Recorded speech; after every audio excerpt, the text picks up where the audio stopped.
திருச்சி துறையூர் அருகே பயிர்கள் வாடியதைக் கண்ட ராசி என்ற விவசாயி மாரடைப்பால் உயிரிழந்ததாக அவரது உறவினர்கள் தரப்பில் கூறப்பட்டுள்ளது. இது குறித்த கூடுதல் தகவல்களை நமது செய்தியாளர் லெனினிடம் கேட்கலாம். லெனின், இந்த சம்பவம் குறித்து அவரது உறவினர்கள் என்ன சொல்றாங்க? குறிப்பா அவர் 1.5 ஏக்கர்ல சம்பா சாகுபடி செஞ்சிருக்காரு. அந்த 1.5 ஏக்கர் சம்பா சாகுபடி செய்யப்பட்ட அந்த வயல் கடந்த சில நாட்களாகவே காய்ந்து வர தொடங்கியிருக்கு. அந்த பசுமையெல்லாம் மாறி கிட்டத்தட்ட ஆடு மாடுகள் மேயக்கூடிய ஒரு அபாயகரமான சூழ்நிலைக்கு அந்த சம்பா பயிர்கள் போனது. எனவே இந்த 3 நாட்களாக அவர் ரொம்ப கவலையோடய இருந்தாரு.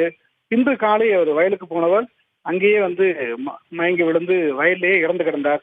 தகவல் கிடைச்சு நாங்கெல்லாம் போய் பார்த்து அவர் மீட்டு வந்தோம் அப்படின்னு சொல்லி அவருடைய உறவினர்கள் சொன்னாங்க. அவருக்கு ஒரே ஒரு மகன் இருக்காங்க, ஒரு மகள். அந்த மகள் திருமணம் ஆயிடுச்சு. அந்த மகன் ஒரு லாரியில ஓட்டுநராக ஒரு தனியார் லாரியில வேலை பார்த்துட்டு இருக்காரு. குடும்பம் இந்த 1.5 ஏக்கரை நம்பியே வாழக்கூடிய ஒரு குடும்பமாகத்தான் இருக்கு. கணவன் மனைவி 2 பேரு. அவருக்கு வயது 65, ராசின் பேரு. திருச்சி மாவட்டம் துறையூருக்கு பக்கத்தில் இருக்கக்கூடிய அந்த எஸ்என் புதூர் கிராமத்திலே தான் அந்த வயல் இருக்கு.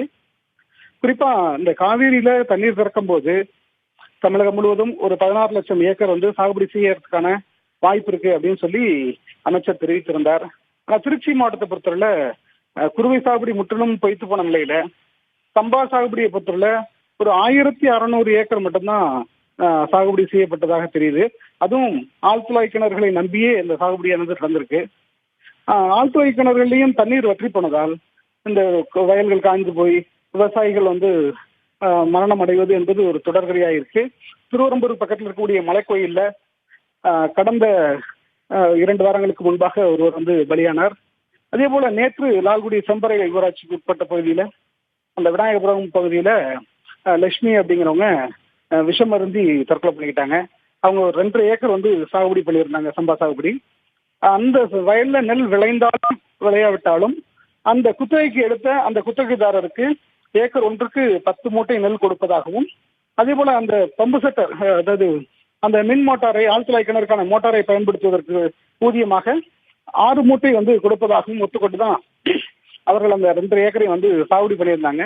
அதுவும் வயல் காஞ்சி போனதுனால போதுமான தண்ணீர் கிடைக்காதனால அந்த விவசாயி தற்கொலை பண்ணிட்டு இறந்து போயிட்டாங்க. இப்படி விவசாயிகள் வறுமையில் தள்ளப்படுவதும் துர்மரணங்களும் நாளுக்கு நாள் அதிகரிச்சுக்கிட்டே இருக்கு. மணிமாறன்.